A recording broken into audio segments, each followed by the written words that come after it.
Halo, perkenalkan nama saya Binar Muhammad Faza dari Telkom University kelas IF 4710 dengan NIM 1030 1233 0422. Pada kali ini kita akan melihat materi turunan. Mohon disimak. Pada soal pertama ditanyakan tentukan nilai A dan B agar fungsi berikut diferensiabel di titik X sama dengan 1. Nah, kita lihat fungsi ini merupakan fungsi dengan banyak syarat. Tapi berbeda dengan limit kemarin, kita sekarang pertama kalau pengen menentukan diferensiabelnya, kita harus tahu dulu fungsi ini kontinu atau tidak. Berarti kita harus mempunyai f1 sama dengan limit kiri x menuju 1 dan harus sama dengan limit kanan x menuju 1.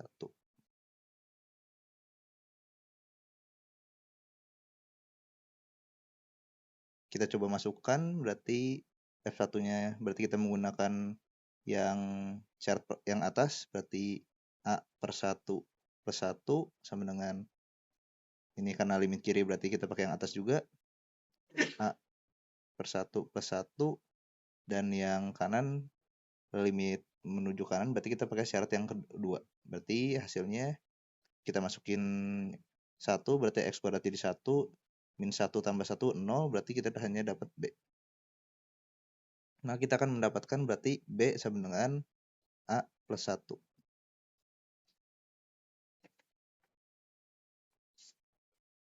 Selanjutnya, kita akan mencari turunan kiri dan kanan pada fungsi tersebut. Nah, kita harus mengingat bahwa untuk mencari turunan kiri dan kanan, kita mempunyai rumus f aksen kiri atau kanan sama dengan limit x menuju xc kiri, kita misalkan ini kiri ya. Lalu rumusnya fx min fc per x min c.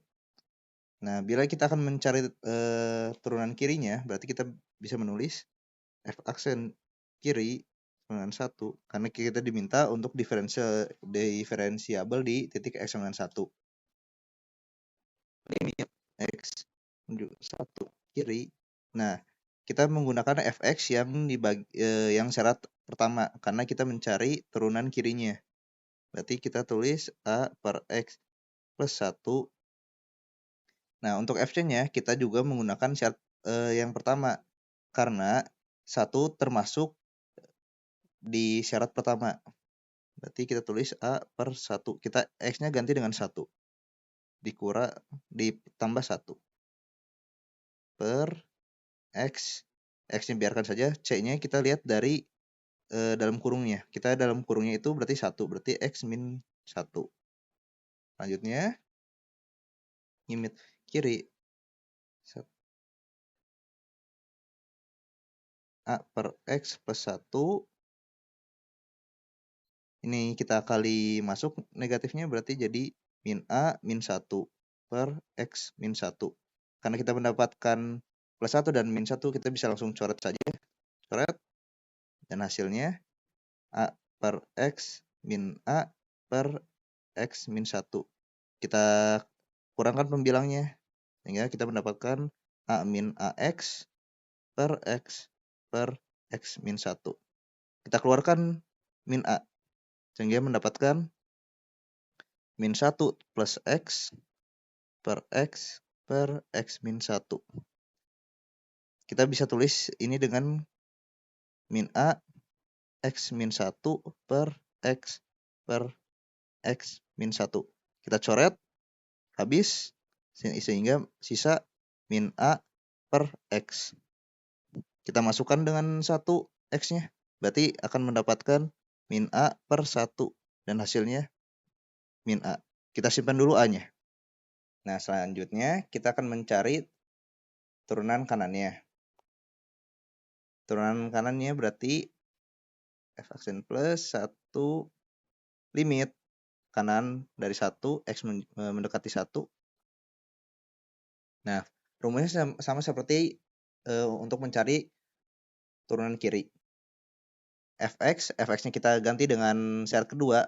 Kenapa syarat kedua? Karena dimintanya turunan kanan, di mana x itu lebih besar dibandingkan 1. Berarti kita tulis bx kuadrat min x plus 1. Nah, untuk fc-nya tetap sama. Kita menggunakan syarat pertama, karena 1 termasuk di syarat pertama, bukan di syarat kedua. Berarti a per 1 ditambah 1 per x min 1. Dengan limit kanan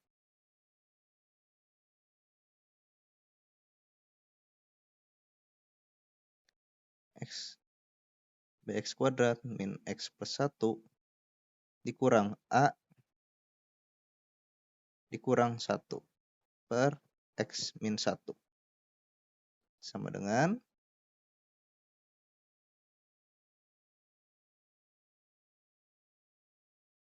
limit x 1 limit kanan. Nah, karena kita sudah mendapatkan b itu apa, kita substitusi aja b-nya untuk mendapatkan a-nya. B itu kan a plus 1, kita tulis berarti jadi a plus 1 x kuadrat min x plus 1 min a min 1 per x min 1. Kita kali pelangi jadi ax kuadrat plus x kuadrat min x plus 1 min a min 1 per x min 1. Kita coret satunya. Nah, kita dekatkan a dengan a dan x dengan x. Jadi x kuadrat min a plus x kuadrat min x per x min 1. Nah, sebenarnya persamaan pembilang ini kita bisa mencoret dengan penyebut dengan cara mengubah bentuk persamaannya. Kita keluarkan a-nya terlebih dahulu jadi x kuadrat min 1. Kita tambah x, kita keluarkan x-nya jadi x min 1 per x min 1. Kemudian x kuadrat min 1 itu kan sama aja dengan a dalam kurung buka kurung x min 1 dikali x plus 1 ditambah x buka kurung x min 1 per x min 1. Kita coret x min 1-nya. Maka kita akan mendapatkan jadi a x plus 1 tambah x. Nah, karena ini termasuk limit kanan ya, maka kita substitusi dengan 1 a-nya. X-nya, bukan a-nya ya. Jadi a 1 plus 1 ditambah 1. Maka hasilnya 2a plus 1. Nah, selanjutnya kita mengetahui turunan kiri itu sama dengan min a dan turunan kanan sama dengan 2a plus 1. Untuk sebuah persamaan bisa mempunyai turunan, pertama dia harus kontinu, dan yang kedua turunan kiri harus sama dengan turunan kanan. Berarti turunan 1 harus sama dengan turunan kiri 1 harus sama dengan turunan kanan 1.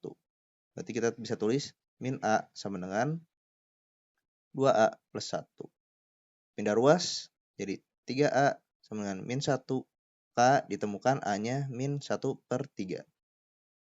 Karena a-nya sudah ditemukan, kita tinggal substitusi ke persamaan yang b. B sama dengan min 1 per 3 tambah 1. Maka kita akan mendapatkan hasil B yaitu 2 per 3. Berarti untuk nilai A dan B diferensiabel di titik X sama dengan 1, berarti A-nya harus min 1 per 3 dan B-nya harus 2 per 3. Pada soal kedua ditanya, tentukan selang kemonotonan, titik ekstrim, selang kecekungan, dan titik belok jika ada dari fungsi tersebut. Pertama kita akan mencari selang kemonotonan. Selang monoton. Nah, bagaimana sih cara mencarinya? Pertama kita harus cari dulu turunan pertama dari fungsi tersebut. F aksen X. Kita turunkan fungsi tersebut 3 ke depan jadi 6, dikurangin pangkatnya 1 jadi 2, sama seperti sebelumnya, dikedepankan 2-nya jadi 18, dikurang. Lalu X-nya jadi 1. Nah, 12 karena pangkat 1 berarti habis X-nya, jadi 12 saja.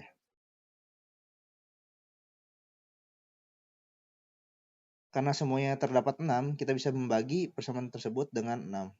Jadi, bisa X kuadrat min 3X plus 2. Kemudian kita harus mencari pembuat nolnya ada di titik mana aja. Kita faktorkan dulu. Nah, kita harus mencari berapa sih yang ditambah hasilnya min 3 dan dikali hasilnya plus 2.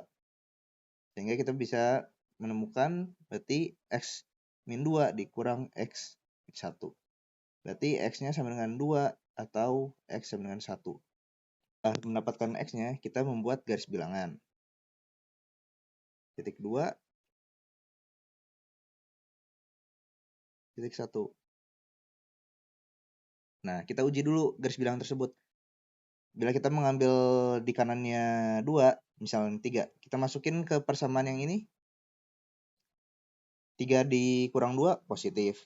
3 dikurang 1, positif. Positif kali positif, berarti positif. Misalnya kita ambil di antara 1 dan 2, 1,5. 1,5 dikurang 2, negatif. 1,5 dikurang 1, positif. Negatif kali positif, hasilnya negatif. Misalnya di kirinya 1, kita ambil angka 0. 0 dikurang 2, negatif. 0 dikurang 1, negatif. Negatif kali negatif, positif. Untuk menentukan suatu fungsi monoton naik atau turun, kita bisa lihat dengan turunan pertamanya. Bila turunan pertama fx lebih besar dari 0, berarti monoton naik.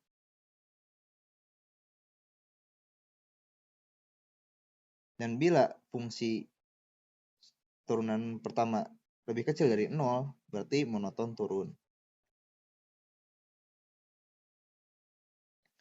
Sehingga didapatkan titik monoton naik pada min tahingga 1 atau 2, tahingga. Dan monoton turun pada 1,2. Nah, selanjutnya kita diminta untuk mencari titik ekstrim. Untuk menentukan titik ekstrim, sama seperti menentukan kemonotonan, pertama harus dicari dulu turunannya, lalu membuat garis bilangan. Nah, dari garis bilangan ini kita bisa mengetahui bila naik dulu baru turun. Ini kan naik dulu, yang sebelah kirinya 1 ke atas dulu karena positif, lalu monoton turun ke bawah. Berarti di sini itu adalah titik puncak lokal.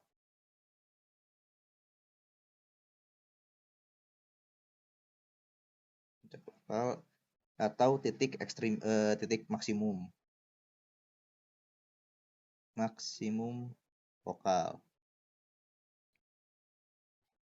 Nah, karena titik maksimum lokal,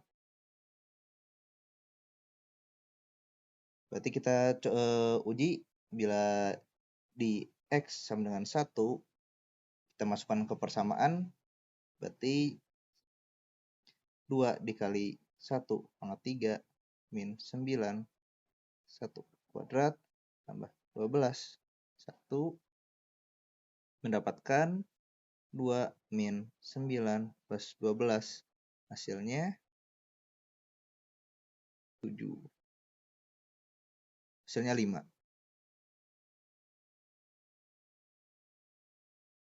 Sehingga didapatkan titik maksimum lokal di X sama dengan 1 adalah sama dengan 5. Nah, untuk titik minimum lokalnya, suatu titik ekstrim minimum itu berarti harus turun dulu baru naik. Sama seperti di bagian yang 2. Berarti di X sama dengan 2, kita masukkan persamaan. 2 pangkat 3 min 9. 2 kuadrat plus 12. 2 Hasilnya 2 kali 8 min 9 kali 4 tambah 24. 16 kurang 36 tambah 24. Hasilnya ini habis 20 berarti 24 kurang 16 hasil min 20 ditambah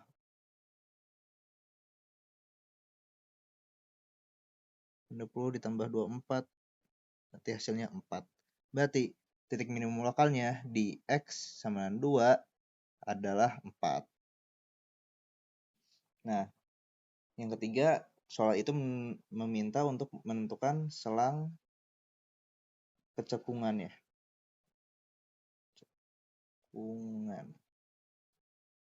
Untuk mencari selang cekung, pertama kita harus mencari turunan pertamanya dulu.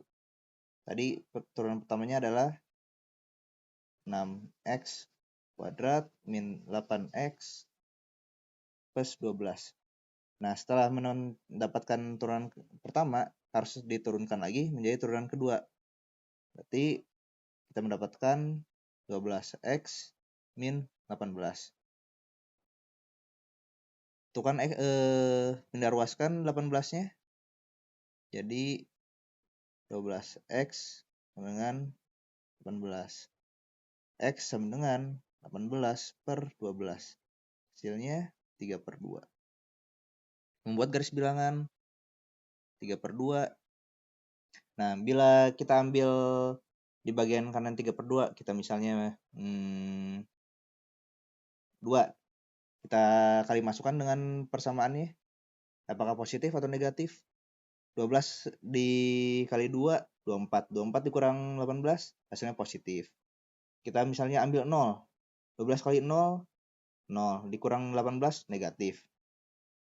Nah, suatu fungsi akan cekung ke atas bila turunan kedua lebih besar dari 0. Dan fungsi akan cekung ke bawah bila fungsi turunan kedua lebih kecil dari 0. Sehingga kita dapatkan selang cekung ke atas pada fx sama dengan 3/2, tah hingga. Dan selang cekung ke bawah pada fx sama dengan min tah hingga, 3/2. Nah, pada pertanyaan terakhir diminta untuk menentukan titik belok jika ada. Gimana sih cara tahu kita suatu fungsi memiliki titik belok atau enggak?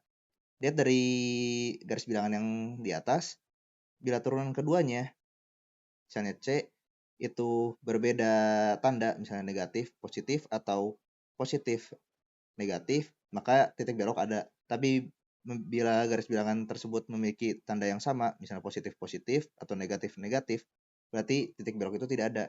Karena titik belok itu baru akan ada bila terjadi perubahan kecekungan. Sehingga kita akan mendapatkan titik beloknya. Kita masukkan X sama dengan 3/2 pada fungsi fx. Yaitu 2/3 min 9x kuadrat plus 12x. Masukin, ganti jadi f 3/2. Berarti jadi 2 dikali 3/2 dikuadratin min dipangkat 3, salah. 9 3/2 dikuadrat plus 12 3/2. Hasilnya berarti jadi 2 dikali 3/3, 27/8 min 9 kali 3 kali 3, 23 pangkat 27 dikali 9 per 2 kali 2, 4. Tambah, ini coret, jadi 6 tambah 18. Hasil akhirnya berarti jadi 9 per 2. Sehingga titik belok pada fungsi fx sama dengan 3 per 2,92.